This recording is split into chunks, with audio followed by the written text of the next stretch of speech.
Jorit aluora kod Jolupo e kaunti ma Mombasa ywak kuom gino wacho ni moko kuom kembe ji giwegi ketho kar dak mag rech. Jolupo go koni kembe mag ji giwegi osebedo ka ng'ado bunge manitiere aluora mar namno mar chiwo yo ne gedo kendo puko taka molil e aluora no. Gino ma gikoni kelo midhiero ne rech modak e chuodhogo. Jorit aluora go bende okwedo paro mar beto bunge maluoro Nam Chumbi ka gikoni en chenro mabiro bedo mabiro kelo ngima jodak go kono e komatek ka seche ma koth oula omomo.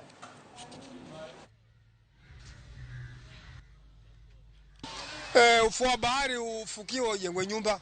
Hiyo toka sisi tu wadogo mpaka kufikia sasa. Lakini hii sehemu ya kwenda kule Maroto nakwambia nyumba siko ndani ya maji.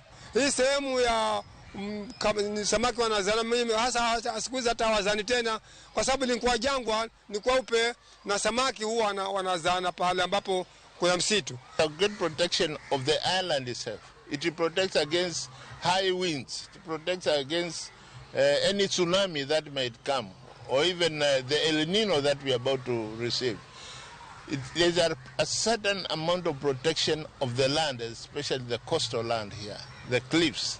Now, once we cut that, it means we are exposing the land. We also have a personal responsibility as individuals to make sure that we protect our own environment, because those people who are cutting the mangroves, when the floods comes or if in case there's a wave, they're the people who will be hit the hardest. Na tutaalika taasisi zote zile ambazo zinahusika ili tuende tuliangalia hilo swala na tutafute suluhisho tukihusisha serikali.